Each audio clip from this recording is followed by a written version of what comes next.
신약성경 148페이지 요한복음 4장 19절부터 26절까지입니다.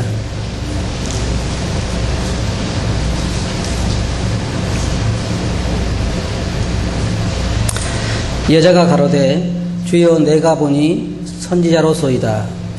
우리 조상들은 이 산에서 예배하였는데 당신들의 말은 예배할 곳이 예루살렘에 있다 하더이다. 예수께서 가라사대 여자여 내 말을 믿으라. 이 산에서도 말고 예루살렘에서도 말고 너희가 아버지께 예배할 때가 이르리라. 너희는 알지 못하는 것을 예배하고 우리는 아는 것을 예배하노니 이는 구원이 유대인에게서 남이니라. 아버지께 참으로 예배하는 자들은 신령과 진정으로 예배할 때가 오나니 곧 이때라. 아버지께서는 이렇게 자기에게 예배하는 자들을 찾으시느니라. 하나님은 영이시니 예배하는 자가 신령과 진정으로 예배할지니라. 여자가 가로되 메시아 곧 그리스도로 하는 이가 오실 줄을 내가 아노니 그가 오시면 모든 것을 우리에게 고하시리다. 예수께서 이르시되 내게 말하는 내가 그러라 하시니라. 26절까지 읽었습니다. 사람은 짐승과는 달라서 이 사람의 세계에 보면 예배가 있고 또한 이 감사가 있고 사람들은 받은 은혜에 대해서 감사를 표현하는 그러한 마음을 가지고 있습니다. 여러분들이 아무리 짐승에게 은혜를 베풀어 봐도 짐승은 그것에 대해서 아마 감사하는 것을 발견하지 못할 것입니다. 사람도 사람 나름인 것 같아요. 어떤 사람들을 보면 평생을 살아가면서 자연이 아름답다든지 또한 이 자연을 보면서 전혀 감정 표현이 없는 사람도 있어요. 어떤 사람들은 아주 멋있는 자연을 보면서 참 너무 아름답다 그래가지고 시를 쓴 사람도 있고 그러는데 어떤 사람들은 해가 넘어가든지 말든지 해가 뜨든지 말든지 아무리 아름다운 곳을 가봐도 그냥 그런가 보다 그런 사람이 있는데 그렇지 않은 사람들도 있습니다. 사람의 삶을 보면 모든 사람이 존재하는 곳에 가보면 그들 나름대로 그 신에 대한 이 제사가 있고 예배가 있습니다. 오늘 저는 이 말씀에서 진정한 예배가 무엇인가에 대해서 말씀을 나누기를 원합니다. 여기 보면 주님께서 이 사마리아 여인과 말씀하시는 가운데 예배가 무엇인가에 대해서 우리들에게 말씀하고 계십니다. 이 사람들은 예배에 대해서 참 많은 오해를 하고 있어요. 특별히 교회 다니신 분들을 보면 주일날 낮에 대예배 그리고 수요일날 소예배 그런 식으로 이야기하시는데 진정으로 예배라고 하는 것은 그런 것이 아닙니다. 이 예배라고 하는 것은 우리가 어떤 것을 구하는 것이 예배가 아니고 하나님 말씀 듣는 것이 예배가 아닙니다. 지금 오늘 아침 우리 이렇게 모였는데 여기 모여서 우리가 말씀 듣는 것을 우리는 예배라고 하지 않습니다. 예배라고 하는 것은 엎드려 경배하다라고 하는 그런 의미를 가지고 있습니다. 우리는 어떤 분에 대해서 어떤 사람에게 큰 은혜를 입었을 때 그 은혜에 대해서 감사를 표하는데 그것을 곧 우리는 예배다 그렇게 말할 수가 있습니다. 그러나 우리는 흔히 일반 종교적인 생활에 매여서 보통은 그냥 주일 예배, 수요 예배, 구역 예배, 가정 예배 그리고 다 그냥 예배란 말을 갖다 붙이는데 사실은 그러한 것을 우리는 예배라고 말하기 전에 진정한 예배가 무엇인가를 알아야 할 필요가 있습니다. 예배라고 하는 것은 그 어떤 분에게 우리의 감사를 표하고 그 앞에 엎드려 무릎을 꿇고 경배하는 것을 말합니다. 그것이 진정한 예배입니다. 그리스도인들의 예배라고 하는 것은 하나님에 대해서 주님에 대해서 우리가 받은 은혜에 대해서 또 그분의 어떠하심에 대해서 그분을 높이고 찬양하고 경배하는 것을 말합니다. 이제 우리가 여기에 하나씩 그 예배에 대해서 살펴보겠습니다. 이 구약의 예배를 보면 하나님께서 이스라엘 백성들에게 한 장소를 지정해 주셨습니다. 오직 예루살렘에서만 예배를 드리도록 그렇게 하셨습니다. 그리고 하나님의 성막이 있는 곳에, 하나님의 언약궤가 있는 곳에서 예배를 드리도록 정해 주셨습니다. 세계 어느 나라의 유대인들이 있든지 그들은 그곳에서 하나님께 예배 드릴 수가 없었어요. 그들은 꼭 예루살렘으로 와서 예루살렘의 제물을 가지고 와서 예배를 드려야 했습니다. 만일의 경우에 다른 데다가 제단을 쌓고 제물을 드렸다고 할 때에는 그들은 죽임을 당해야 했습니다. 하나님 오로지 예루살렘에서만 예배를 드리도록 했고, 또 레위인들을, 아론의 자손들을 제사장으로 삼으셔서 그들을 통해서만 예배를 드리도록 했어요. 일반인들은 그 예배를 드릴 수가 없었습니다. 오직 제사장들을 통해서 예루살렘에서 예배를 하나님께 드릴 수가 있었습니다. 그러나 신약 성경에 와서는 이것이 달라졌습니다. 신약 성경에 와서는 우리가 베드로서에 나온 것처럼 모든 그리스도인들이 다 이제는 왕 같은 제사장들이에요. 이제 우리가 하나님께 예배를 드릴 수 있는 자가 된 것입니다. 그런데 우리가 하나님을 믿지 않은 사람들 보면요, 그들의 이방신들을 섬기는데, 여기 주님께서 하신 말씀을 보면 이 사마리아 여인에게 당신들은 예루살렘에서만 예배를 드려야 한다고 하는데, 또 어떤 사람들은 다른 곳에 예배를 드릴 수 있다고 하는데 예배를 드릴 곳이 어디입니까? 라고 말씀하셨습니다. 이 사마리아 여인은 이야기를 했습니다.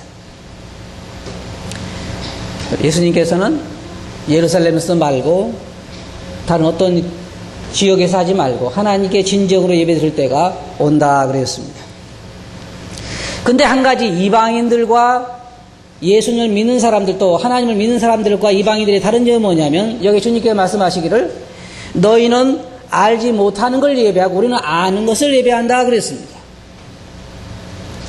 이 세상에 하나님을 믿지 않는 사람들도 예배를 드립니다. 아마 이건 그렇게 생각 안 하실지 모르지만 그들도 그들 나름대로 신을 숭배하고 있어요. 신을 숭배한다 그러죠. 근데 문제는 그들은 알지 못하는 신을 숭배합니다. 그냥 우리 생각할 때 보면 그게 합당한 것 같아도 그렇지 않은데, 예를 들어 사람들이 우리는 말하기를 들신이다 그러고, 들 자체가 신이 아니라 들을 지배하는 신이 있을 것이다. 심지어 우리는 산에도 신이 있다 그러고 바위에도 신이 있다 그러고 나무에도 신이 있다 그러고, 그들은 그 신을 알지 못합니다. 그래서 사도 바울 시대에 보면 알지 못하는 신에게, 막상 이방인들이 드리는 그 신에 대한 숭배를 우리가 물어보면 그들은 진정으로 그들이 숭배하는 신을 알지 못하는 것을 알 수가 있습니다. 그냥 막연히 뭐가 있을 거라는 거예요. 예를 들어서 과학자들이 인공위성을 만들어서 거기다가 돼지 머리를 놓고 절을 할 때는 그들이 분명히 어떤 그 신의 대상을 알고 절하는 것이 아닙니다. 그냥 신이 있으면 이 인공위성이 잘 올라가서 제 위치에 올라가도록 도와주십시오라고 하는 소원에 불과할 뿐입니다. 이방인들이 드리는 모든 예배는, 모든 숭배는 알지 못하는 그러한 신에게 하는 것이요, 또 더 나아가서는 사단에게 하는 것입니다. 사도행전 17장 23절 보면 내가 두루다니며 너희의 위하는 것을 보다가 알지 못하는 신에게라고 새긴 단도 보았으니 그런즉 너희가 알지 못하고 위하는 그것을 내가 너희에게 알게 하리라. 여기 주님도 우리는 아는 것을 예배한다 그랬습니다. 사도 바울도 역시 그렇게 이야기했습니다. 우리는 아는 것을 예배한다. 모든 그리스도인들은 진정한 예배는 자기가 누구를 예배하며 무엇을 예배하는가를 알고 예배를 드리는 것입니다. 여기에 20절에 보면 우리 조상들은 이 산에서 예배를 하였는데 당신들의 말은 예루살렘 예배할 곳이 예루살렘에 있다 하더이다. 그렇게 이 여인은 말했고, 예수님께서는 여자의 내가 말을 믿으라. 이 산에서도 말고 예루살렘에도 말고 너희가 아버지께 예배할 때가 이르리라. 바로 지금이 우리가 아버지께 예배할 때인데, 여기에 우리는 하나님께서 예배에 대해서 어떻게 생각하시는가 하는 하나님의 자세에 대해서 볼 수가 있는데, 23절에 아버지께 참으로 예배하는 자들은 신령과 진정으로 예배할 때가 오나니 곧 이때라. 아버지께서는 이렇게 자기에게 예배한 자들을 찾으시느니라.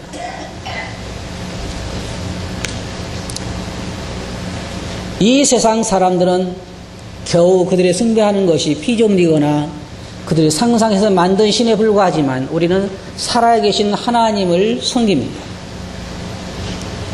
이 세상 사람들은 말도 못하고 반응도 없는 죽은 신을 섬기지만 우리는 살아계신 하나님을 섬기는 것입니다. 그런데 여기에 있는 것처럼 사도 바울은 사도행전 17장 23절에서 그들에게 말하여 그런즉 너희가 알지 못하고 위하는 그것을 내가 너희에게 알게 하리라. 그러면서 우리의 예배의 대상이 마땅히 누구여야 할 것인가를 그는 말하고 있는데, 우주와 그 가운데 있는 만유를 지으시는 신께서는 천지의 주제신이 손으로 지은 전에 계시지 아니하시고 또 무엇이 부족한 것처럼 사람의 손으로 섬김을 받으시는 것이 아니니 이는 만민에게 생명과 호흡과 만물을 친히 주시는 자이십니다. 우리가 하나님을 예배해야 할 그 이유에 대해서, 대상에 대해서 우리들에게 말하고 있습니다. 그럼 우리가 무엇을 예배하는 것일까요? 조금 전에 말씀드린 것처럼 우리의 예배의 대상은 하나님입니다. 우리의 예배 대상은 주님입니다. 사람이 만들었던 단도 아니요, 사람이 숭배하는 그런 귀신도 아니요, 사단도 아니요, 사람들이 만든 어떤 그 우상도 아니요, 마땅히 경배를 받아야 할 분은 사람의 호흡과 생명을 주장하시는 하나님이십니다. 우리 주님도 예배의 대상이시요, 하나님이 우리의 예배의 대상입니다. 그래서 우리는 무엇을 예배할까요? 첫째로 우리는 하나님께서 우리에게 베푸신 은혜에 대해서 하나님께 감사를 드립니다. 시편 107편 2절부터 보면 여호와께 구속함을 받은 자는 이같이 말할지어다. 여호와께 구속함을 받은 자는 이같이 말할지어다 라고 말하면서 여호와께서 대적의 손에서 저희를 구속하사 동서남북 각 지방에서부터 모으셨도다. 저희가 광야 사막길에서 방황하며 그 알성을 찾지 못하고 줄이고 목마름으로 그 영혼이 속에서 피곤하였도다. 하나님께서 어떻게 그들을 사랑하시는지, 어떻게 우리들에게 은혜를 베푸시는가를 기억하면서 그 은혜에 대해서 감사하는 것이 예배의 내용 중에 하나입니다. 또한 예배의 내용을 보면 하나님의 어떠하심에 대해서 감사하는 것입니다. 시편 118편을 보면 거기에 1절 4절까지 여호와께 감사라, 저는 선하시며 그 인자하심이 영원하미로다. 여호와께 감사라, 그는 그 선하시며 그 인자하심이 영원하다. 다시 말해서 하나님의 그 어떠하심을 찬양하고 경배하는 것입니다. 사실 하나님과 가까운 교제 가운데 점점 하나님을 가까이 접해보면요, 하나님이 어떠한 분인가를 알 수가 있습니다. 그래서 하나님을 가까이 알면 알수록 하나님이 어떠하신가를 알 수 있고, 하나님에 대해서 알면 알수록 그분 앞에 고개를 숙이고 경배할 수밖에 없습니다. 여러분이 성경에 보면 하나님을 만난 사람들을 볼 것입니다. 그들은 하나님 존전에 하나님을 보았을 때 그 앞에서 죽은 자처럼 되었습니다. 하나님을 만나서 그 앞에 고개를 들고 꼿꼿이 서 있을 사람이 없습니다. 다 엎드려서 그를 경배하고 그 앞에서 죽은 자처럼 되었습니다. 하나님을 가까이 알면 알수록 우리 마음속에 하나님에 대해서 경배할 수밖에 없어요. 그분의 선하심이 어떤 분인지, 하나님의 자비와 긍휼이 얼마나 풍성한지, 하나님의 인격이 얼마나 훌륭한지, 얼마나 놀라운 분인지, 얼마나 멋있는 분인지, 그분과 가까이 교제한 사람들은 알 수가 있습니다. 우리 주일날 저녁에 보면요, 예배를 참석하는 사람들이 많지 않은 것 같아요. 아마 그럴 거예요. 받은 은혜가 너무 적어서 그렇죠. 그죠? 가만히 생각해 보니까 하나님께 받은 게 너무너무 없으니까 말할 것도 없어요. 그리고 하나님을 알면 알수록 별로 감사할 만한 것도 놀랄 것도 없지요. 하나님을 너무 멀리서 대하다 보니까 그분에 대해서 아는 것도 없고, 그러니까 말할 것도 없고, 진정으로 하나님을 알면요, 그분 앞에 고개를 숙이고 그분을 찬양할 수밖에 없습니다. 주님께서 이런 이야기를 하셨어요. 죄 용서함을 많이 받은 사람일수록 더 많이 감사하느니라. 은혜를 많이 받은 사람일수록 그 은혜에 대해서 감사하는 것입니다. 100달란트 탕감을 받은 사람보다는 1만 달란트 탕감을 받은 사람이 더 감사하는 것입니다. 사도 바울은 말하기를 내가 죄인 중에 괴수니라 이렇게 말했는데, 자기가 어떠한 자인가 하는 것을 알고 자기가 어떠한 자인데 하나님께 자기가 어떤 은혜를 베푸시는가를 알게 될 때 그 앞에 고개를 숙이고 감사할 수밖에 없는 것입니다. 예배는 우리가 받은 은혜에 대해서 감사하는 것입니다. 우리가 자신 은혜를 생각해 볼 때 그 앞에 감사를 드리지 않을 수 없습니다. 우리는 사람들을 흔히 말하기를 받은 은혜에 대해서 감사할 줄 모르는 것은 짐승과 같다 그런 얘기를 합니다. 짐승이지 그게 사람이야. 사람이라는 것은 자기가 받은 은혜에 대해서 감사할 줄 안다고 하는 것입니다. 하나님이여 주의 인자하심이 어찌 그리 보배로우신지요. 인생은 주의 날개 그늘 아래 피하나이다. 우리는 우리를 베푸신 그 은혜에 대해서 감사하고 하나님의 어떠하심에 대해서 감사하고 찬양하고, 우리는 날마다 우리의 짐을 지시는 주 곧 우리 구원이신 하나님을 찬송할지로다. 우리는 일주일 동안 살아가면서 많은 은혜를 입습니다. 우리는 날마다 운전도 하고 날마다 회사도 다니고, 마치 개미가 자기 집을 나와서 먼 외출을 하고 돌아올 때 기적으로 돌아온 것처럼 우리 사람들도 하루하루 사는 것이 다 하나님의 은혜입니다. 사람들은 참 이상해요. 저를 포함해서 참 이상한 게, 교통사고가 나가지고 많이 안 다치면 정말 주님께 감사합니다. 이 사고가 났는데 많이 안 다치게 해서 참 감사하다. 그런데 사고가 안 나면 감사하지 않아요. 그거 이상하잖아요. 사고가 나서 좋게 다치면 감사하는데 매일 사고가 안 나는데도 감사하네. 그래서 한 번씩 사고가 나되 좋게 다치게 나야 할 것 같아요. 우리가 매일매일 하루하루 날마다 이렇게 평화롭게 산다고 하는 것은 하나님의 은혜입니다. 그래서 우리가 일주일만 살펴보더라도 하나님께 감사할 게 참 많아요.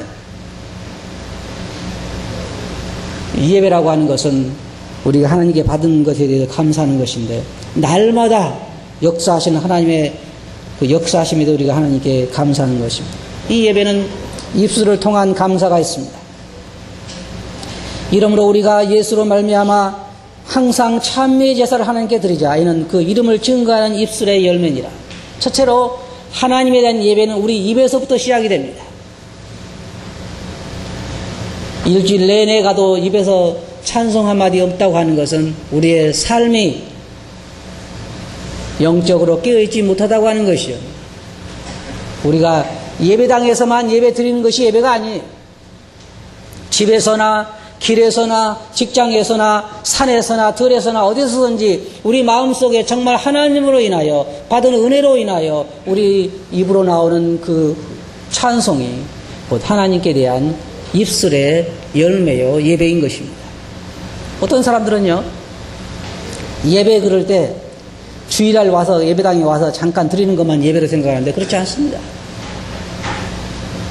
어떤 사람들은 집에서 계속해서 레디를 틀어놓고 유행가를 하루 종일 일주일 동안 계속 유행가를 틀어놓고 집에서 있다가 주일날 교회 와서 찬송을 부르는데 그게 예배는 아니에요.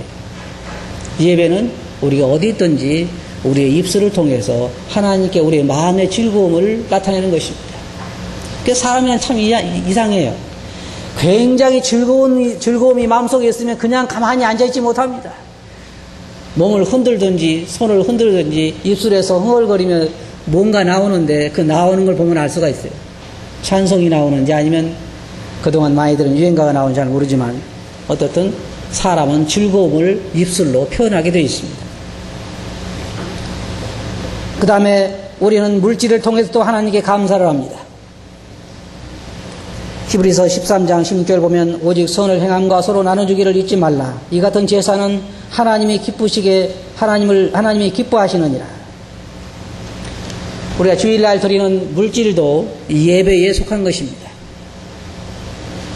내가 받은 은혜에 대해서 하나님께 내게 축복하신 그 물질에 대해서 적은 부분이나마 또는 많은 부분이나마 우리가 그 물질을 통해서 하나님을 예배하는 것입니다. 감사를 표현하는 것이에요. 마치 부모님이 과자 봉지를 여러 개 사다가 자녀들 주면서 나 하나만 다오라고 이야기했을 때 애들은 어떨 때는 잘 주지 않잖아요. 부모의 심정이 아이들이 자기 과자를 줬을 때 참 기뻐하는 것처럼 하나님께서 우리에게 매일매일 피를 따라 공급하시면서 우리들에게 물질을 통한 예배도 요구하시는 것입니다. 헌금도 예배의 하나입니다. 우리가 우리 마음속에 얼마나 하나님에 대한 그 감사를 표현하냐 하는 것이 이 물질에도 포함되어 있습니다. 아무리 그 사람이 입술로 하나님을 찬양을 잘한다 할지라도, 하나님께 예배에 빠지지 않고 잘 참석을 한다 할지라도, 그 물질에 인색하다고 하면 그는 하나님에 대한 마음이 열려있는 사람이 아니고 그 예배가 즐거움으로 드리는 예배라고 말할 수가 없는 것입니다. 이 예배는 우리의 삶으로 또한 드려지는 것입니다. 우리가 로마서에 보면 거기에 너희 몸을 하나님 기뻐하시는 산 제사로 드리라 그랬습니다. 예배는 우리의 삶이에요. 이 살아있는 제물입니다. 어디 가든지 우리 그리스도인들은 그곳에서 향기로운 제물이 되는 것입니다. 향기로운 냄새를 풍기는 예배인 것입니다. 우리의 삶의 24시간이 예배입니다. 주일날만 와서 드리는 것이 예배가 아니라 주일날 저녁에 와서 드리는 예배는 일주일 동안의 삶의 하나의 결정체예요.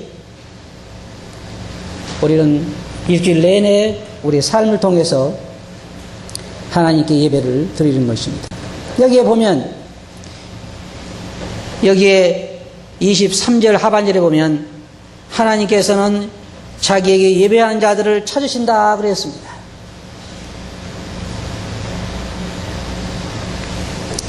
주님께서 병자들을 고쳐주신 다음에 저희가 다 나음을 입지 않았느냐?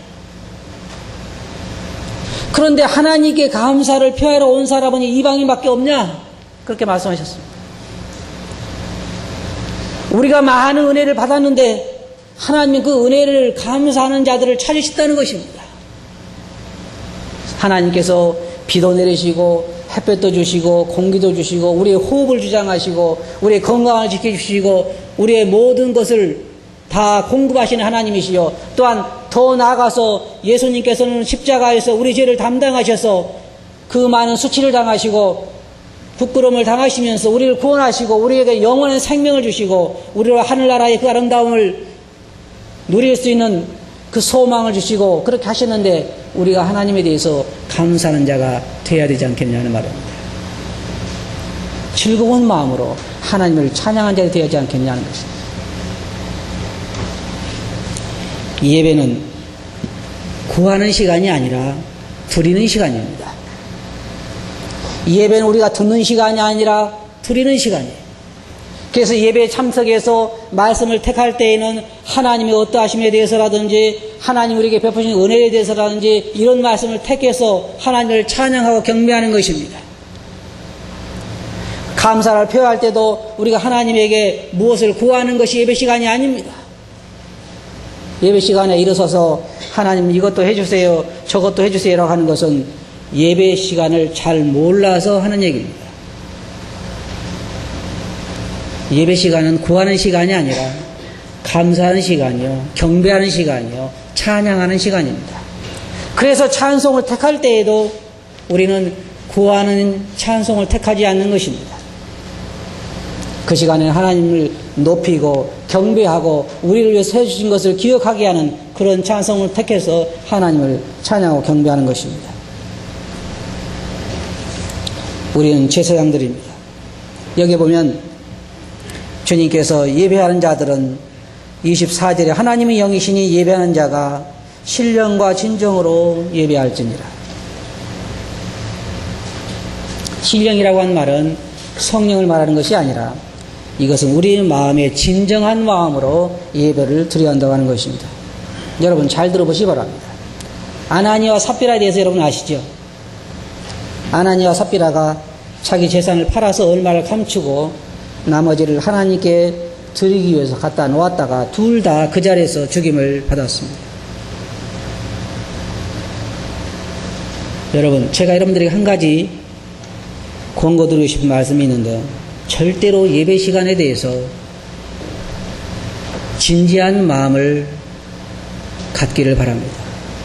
꼭 예배 시간에 하나님께 예배 드릴 때는 가식이나 사람을 의식하거나 그렇게 예배 드리지 마시기 바랍니다. 예배 시간은 순수하게 여러분들이 하나님을 대하는 시간입니다. 진지한 마음으로 하나님께 예배해야 한다고 주님은 말씀하고 계십니다. 예배 시간에 고린도전서에 보면 예배 시간에 예배에 잘못 참석해서 병든 사람도 있고 죽은 사람도 있습니다. 예배 시간은요, 하나님이 그곳에 계시고 우리가 진지한 마음으로 하나님에게 내 마음의 감사를, 입은 은혜를 표하는 거, 내 감사를 표하는 것입니다. 그래서 진정한 마음으로, 진지한 마음으로 드리려고 하는 것입니다. 그리고 여기에 보면 진정으로 예배를 드리라고 하는, 이건 진리의 근거에서 예배를 드리라고 하는 것입니다. 하나님의 예배 드릴 때도요, 거짓의 근거에서 드려서는 안 되는 것입니다. 진실의 근거에서 드리는 것입니다. 예배라고 하는 것은 내가 받지도 않았는데 받은 것처럼 드리는 것이 아니에요. 예를 들어서 우리가 하나님께 하나님 이렇게 더 감사를 드립니다. 그러면 내가 그거 해준 적도 없는데 라고 말씀할 수 있어요. 실제 우리가 받은 것에 대해서 감사하는 것이지 받지도 않은 것에 대해서, 없는 것에 대해서 우리가 표현상으로, 이 예배 문구들 보면요 굉장히 아름답습니다. 사람들이 예배 드린다고 그럴 때 아주 말이 멋있어야 되는 줄 생각해요. 그렇지 않습니다. 말을 얼마나 잘하느냐가 중요한 것이 아니라 얼마나 그 진정한 마음으로 진실의 근거에서 하나님께 찬양하고 경배하느냐 하는 것이 중요한 것입니다. 하나님께서 하늘나라에서 찬송을 들으시면서 야, 그 곡 좋다 그러시겠어요? 너 말 참 잘한다. 정말 그 표현이 아름답다. 그렇게 말씀하신 거 아니라 우리 마음속에 있는 감사한 그 심령을 보시는 것입니다. 그래서 우리의 마음속에 그 감사한 것을 진정으로 표할 수 있었는, 신령과 진정으로 하나님께 나가야 한다는 것입니다. 예배는 모든 창조함을 받은 피조물들의 의무이요 구속함을 받은 자들의 의무입니다. 예배는 구원받은 자들이 마땅히 드려야 할 것입니다. 어떤 사람들은요, 주일날 교회 와서도 아예 난 오늘 기분이 별로 안 좋아, 그래서 예배에 빠집니다. 근데 생각해 보세요.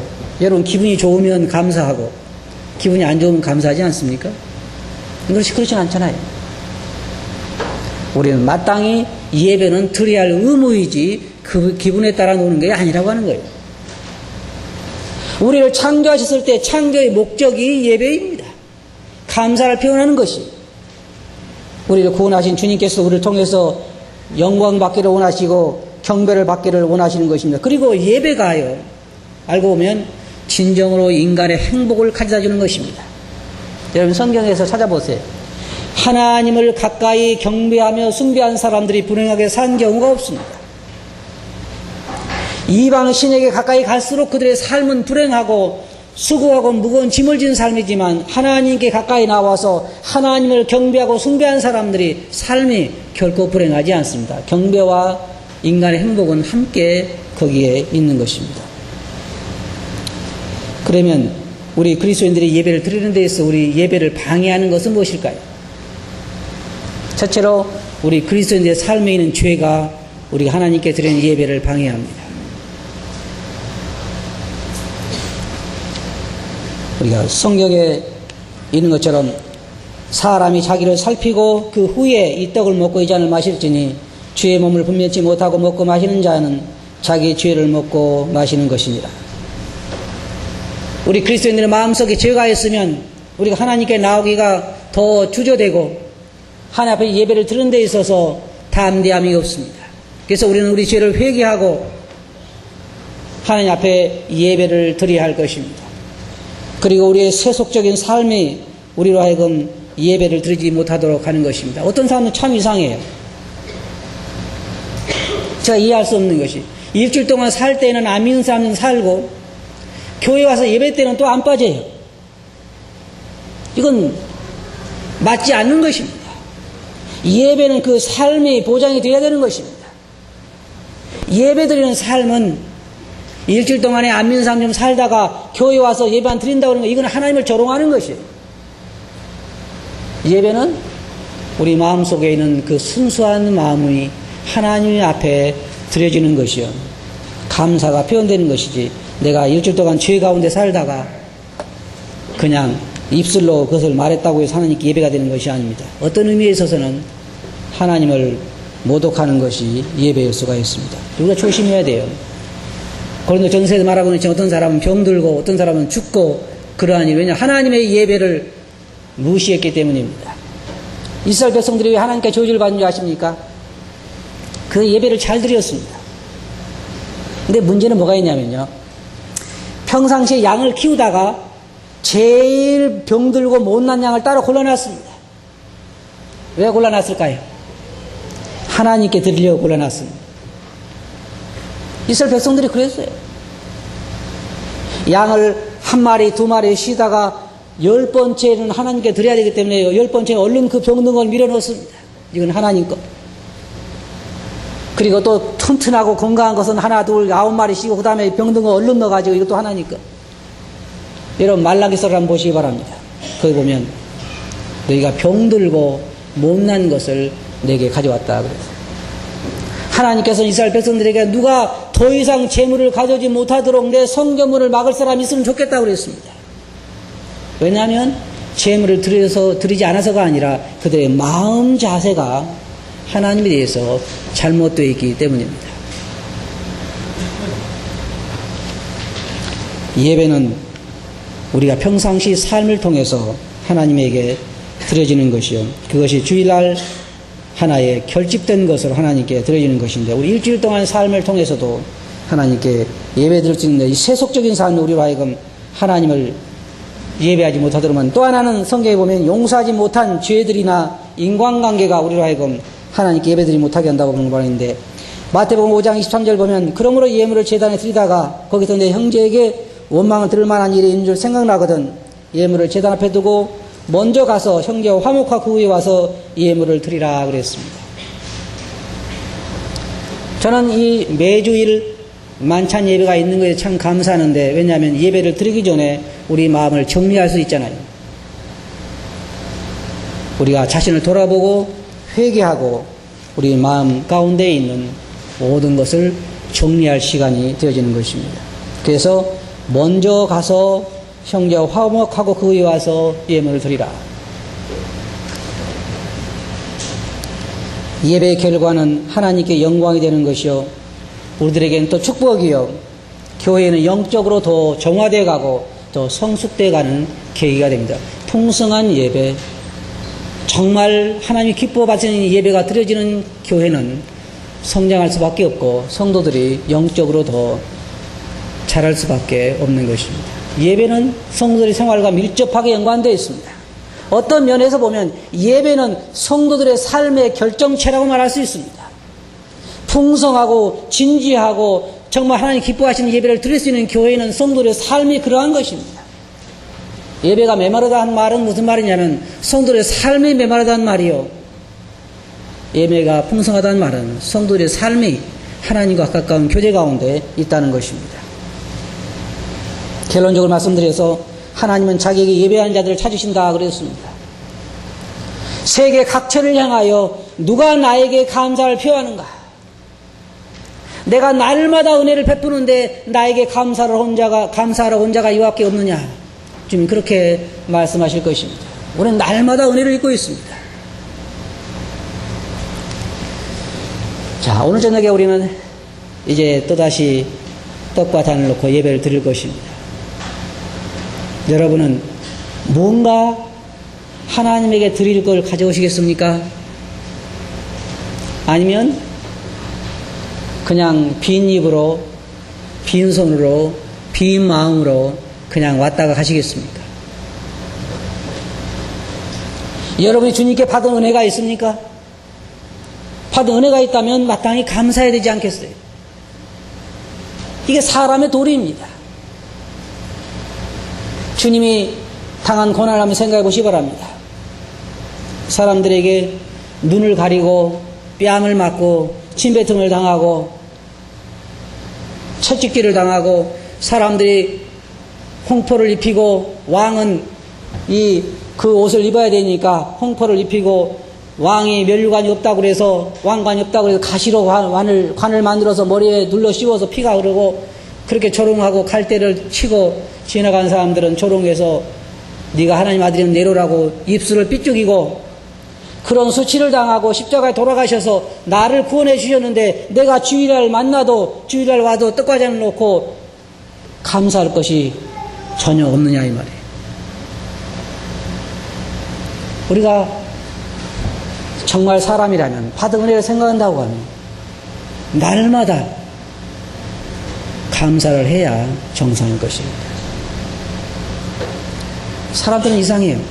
자기가 받은 것이 많으면 받은 게 많은 것에 그냥 그 만족에 머물러 버리고 감사를 표할 줄 잘 모릅니다.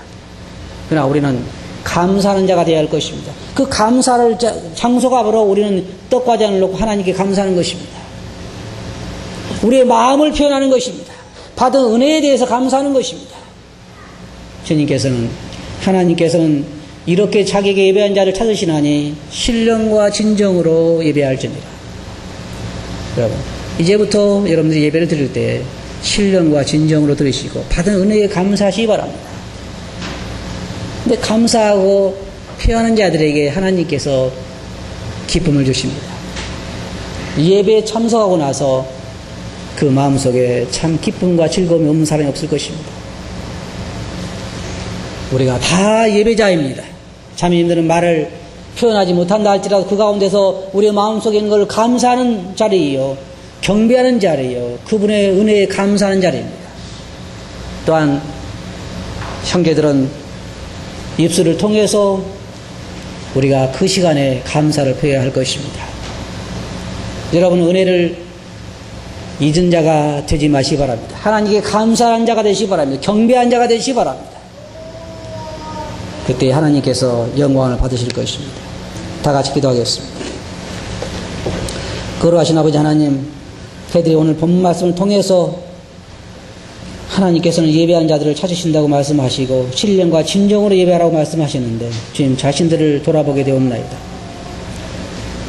저희 자신들이 그동안 정말 신령과 진정으로 예배를 드렸는지, 또한 받은 은혜에 대해서 감사를 표현한 자가 되었는지 주님 저희들의 마음을 돌아보게 되옵나이다. 주님 저희들이 은혜를 입은 자로서 감사하는 자가 되게 하시고 삶을 통해서, 입술을 통해서, 물질을 통해서 저희들이 감사하는 자가 되게 해 주시옵소서. 들은 말씀을 주께 의지하고 예수님 이름으로 아버지께 감사하며 기도하옵나이다. 아멘.